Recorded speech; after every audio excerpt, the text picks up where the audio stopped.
Hey everyone, we're live. I'm Karlyn Borysenko with Decode the Left. I'm streaming over on my Substack, which is Karlyn, Karlyn .substack.com.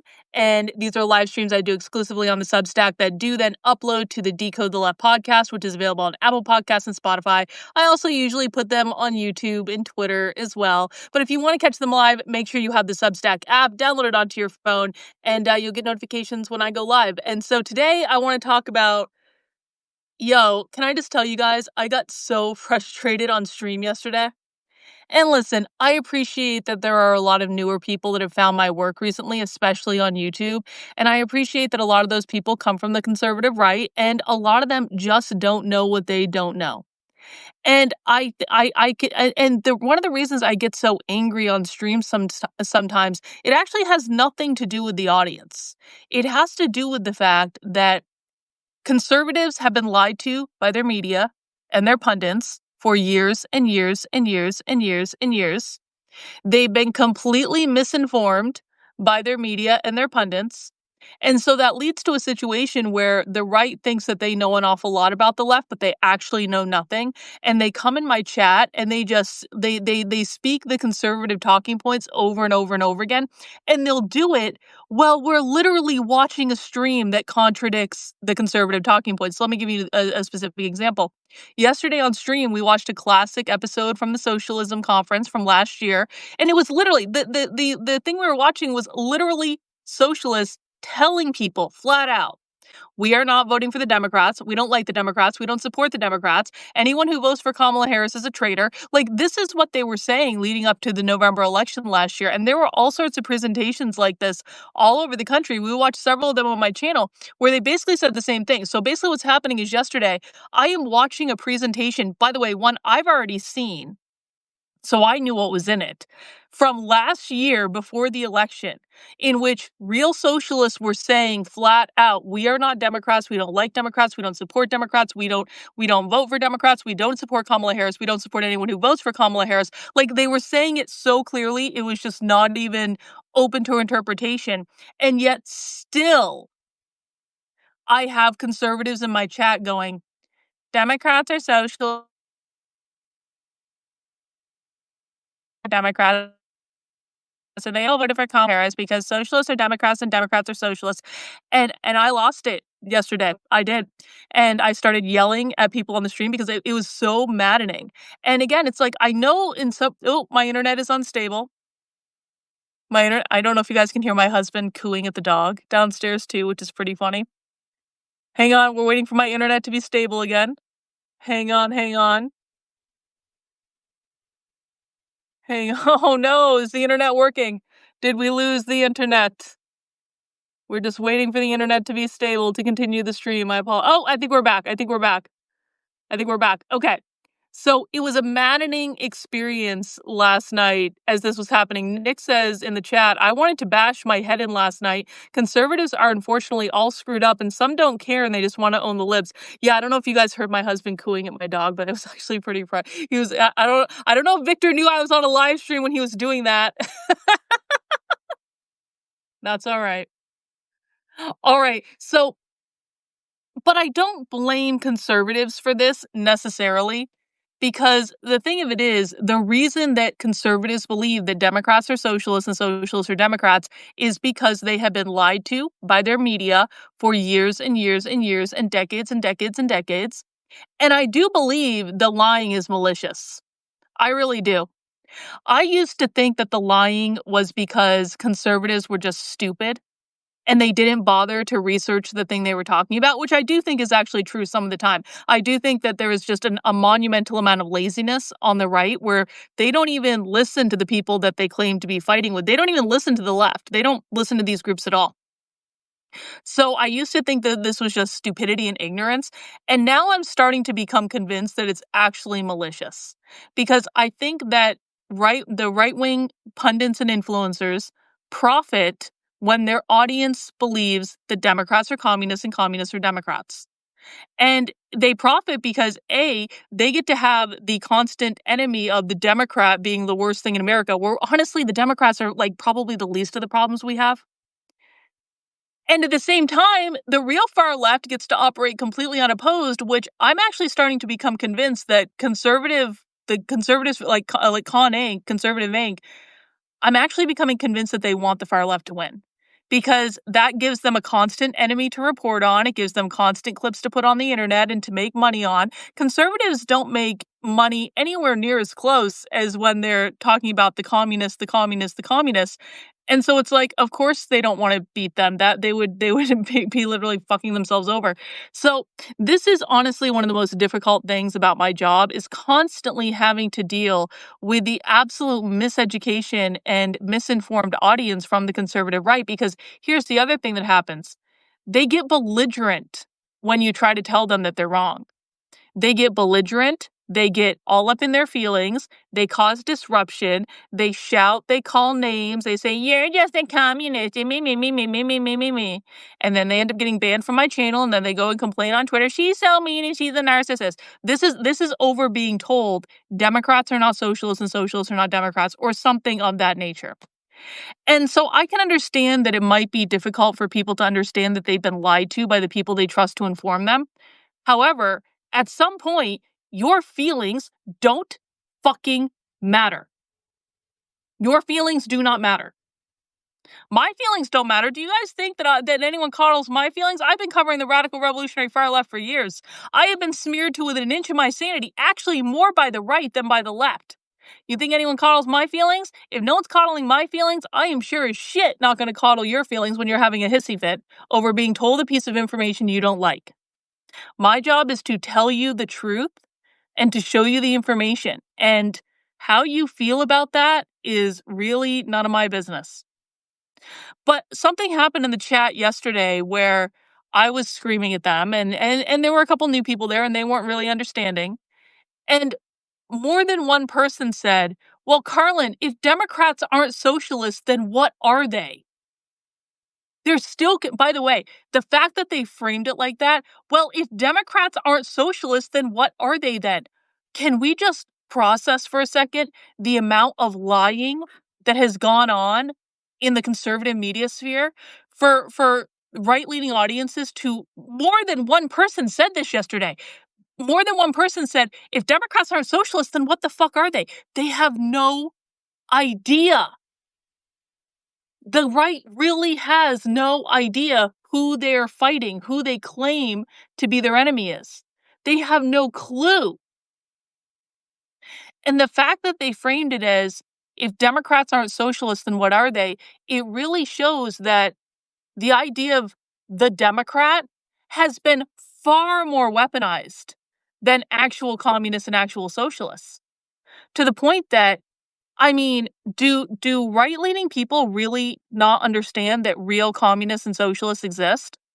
Do right-leaning people really not, it brings up so many questions for me, like, do right-leaning people not understand that the people they see protesting in the streets are not Democrats? Do right-leaning people not understand that the people doing the college encampments aren't Democrats? Do right-leaning people understand that Antifa aren't Democrats? I'm not convinced that they do. I'm not convinced they do. But I understand why we have this problem. And if you are under the misguided notion that Democrats are socialists and socialists are Democrats, it's probably not your fault.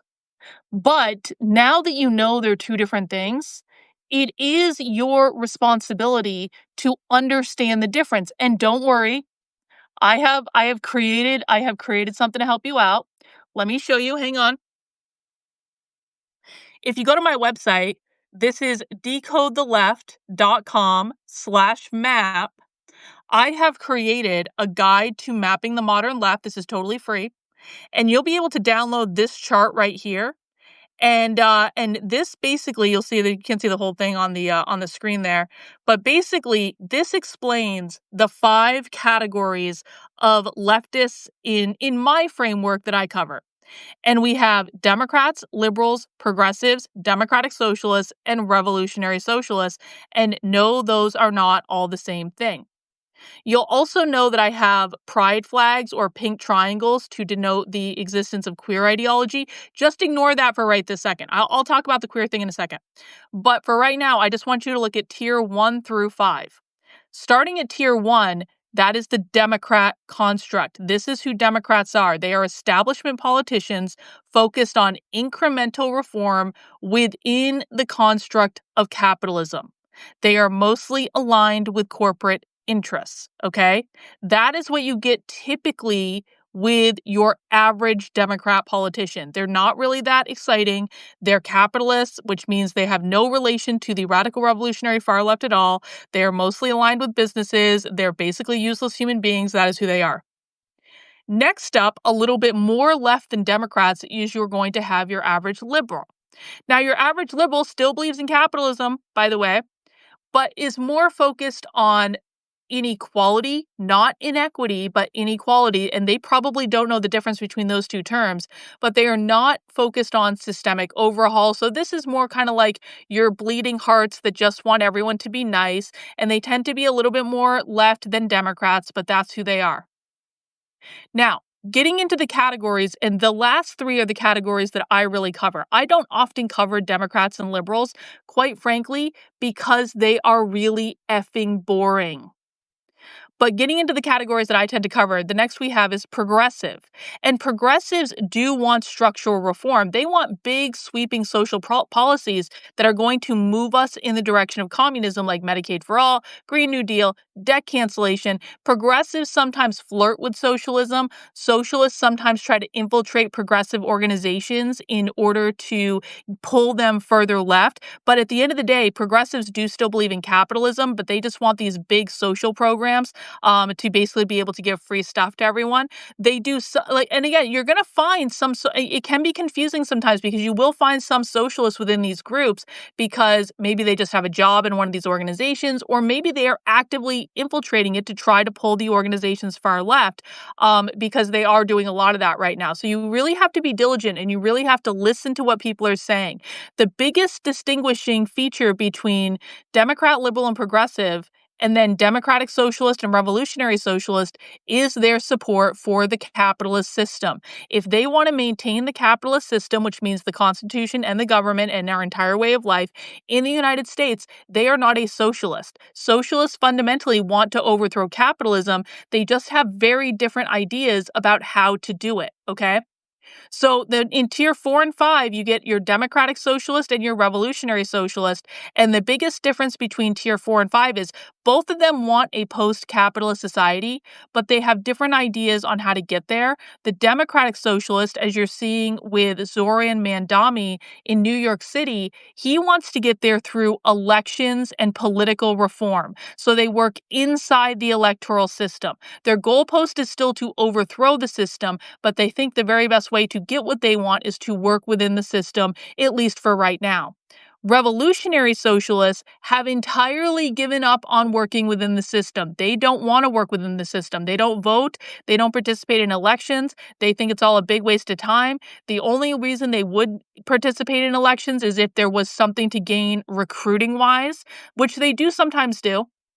The Party for Socialism and Liberation did that. The Party for Socialism and Liberation, when they ran a presidential candidate in 2024, was under no illusion that they were going to win, but they got to tour around the country on college campuses talking about their crazy ideas, and they got to recruit more people to their cause, and they got to be intimately involved with the encampments on college campuses in early 2024. They were part of one of the major organizing forces behind that. But so they participated in elections, so people might say, well, Karlyn, doesn't mean that mean they're a democratic socialist? Well, not exactly, because you have to consider why they're doing it. So this stuff has a lot of nuance, but overall, I think you can see a very big difference when you're looking at it in this way between Democrat and socialist. Democrats are not the main enemy that we are dealing with. They just aren't, guys. They really aren't. The much more active activists are the progressives, the Democratic Socialists of America, and the revolutionary socialists. Those are the people that are causing all the major problems. Those are the people who are pushing all the major campaigns on the left. Those are the people driving the protests. Those are the people causing the disruptions. That is who we need to worry about. Now, beside that, you'll see the queer influence. Let me just talk about that real quick. So, with Democrats and liberals, what you see is that they engage in LGBT politics mostly just as a pandering strategy. Again, it's mostly corporate aligned. You'll see a lot of like stuff around Pride Month and merchandise sales and stuff like that. It's not actually a serious social justice effort. But as you get deeper into the subsequent tiers of the far left, what you start to see is more and more and more queer Marxism showing up. And queer Marxism, I think, is one of the most dangerous ideologies that exists today in the United States. And so the further left you get, the more queer Marxism you get, is essentially what this is trying to show. But it's also trying to show that Democrats and liberals don't actually participate in queer Marxism and queer politics in the way that progressives, socialists, and progressives, democratic socialists, and revolutionary socialists do. It's very different. Great conservative, good to see you. Conservatives don't want to admit where real power is being wielded on the left, like education, because it would mean pulling your kids out of school and creating a new responsibility like privatization or homeschool. I certainly think that that is part of it. I do think that they don't want to admit that. But I think that, I just think they're unhinged on almost every single level, which is really sad. So again, you can download this chart. You can spend some time with it. If you go to my Mapping the Modern Left framework, I actually put more information. I even created infographics of all the different types. I literally drew you guys a picture, okay? So if you're a conservative and you didn't know the difference between Democrat and socialist until I just told you, don't feel bad. I know you're hearing my frustration. But don't feel bad because you've been lied to for a really long time and it's not your fault. But now that you know the information, you've got to start coming around on this. Honestly, it is one of the most annoying things because we will never be able to adequately dispatch the threat of the far left until the right starts learning these are not the same groups. Because if you do not understand your enemy, you cannot defeat them. So we all got to work together here. And whether or not it hurts your feelings, it doesn't matter. Whether or not you like what you're hearing, it doesn't matter. The truth is the truth. Reality is reality. And all I do with my work is I show you the primary source information so you can see it for yourself. And you can go back and watch the stream we did yesterday and you can see real socialists saying over and over and over and over and over again, we don't vote for Democrats. We don't support Democrats. We don't want resources into Democrats. We don't want organizing for Democrats. We hate Kamala Harris. We don't support anyone that voted. Like they say it over and over and over again. Just because Fox News says something different doesn't mean Fox News is telling the truth. Okay? So I understand that it sucks when you realize that your favorite influencer has lied to you. I've been through that many times. But this is why we only deal with primary source evidence on my channel, and that's why I have the most accurate predictive model of anyone talking about the left today. So if you want more information, head over to my Substack. That is karlyn.substack.com. You can sign up to support my work for $8 a month, $80 a year.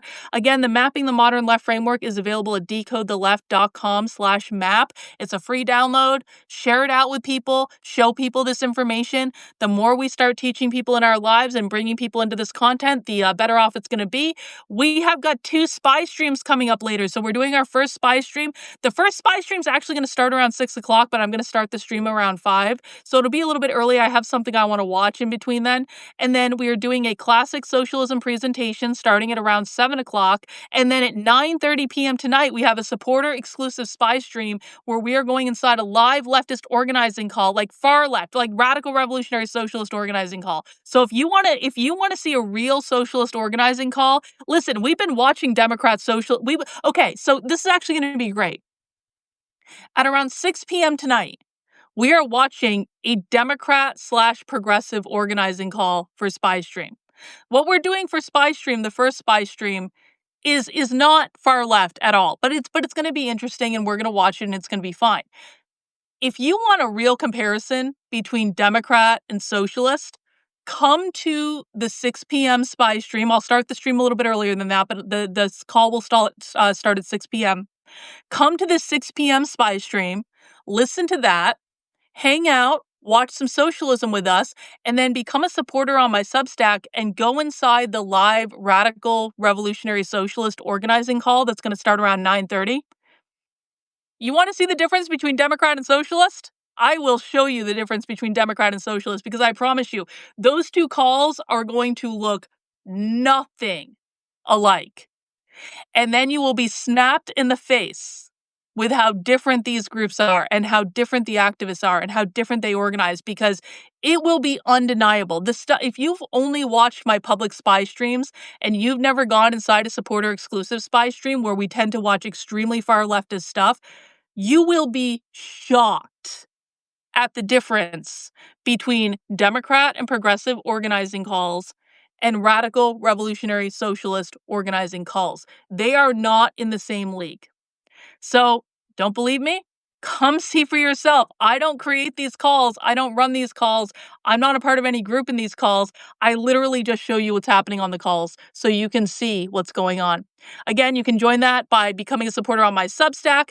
It is also open to supporters on my locals, my Patreon, Twitter subscribers, YouTube channel members. So if you want to join there, that's totally fine. But my preferred method of support is my Substack. That is Karlyn, Karlyn.substack.com. And I will be sending out the link to the supporter exclusive spy stream a little bit later on today. And then we got 2 streams before that, so you guys got plenty of time to set up. This is Socialism Week on the channel. We are covering about 40 hours of radical socialist activist training this week. We're probably all going to go insane, but it's going to be great. It's going to be awesome. All right, guys, I got to go do some stuff. I'll see you later for the 5 p.m. stream. Take care. We'll see you soon.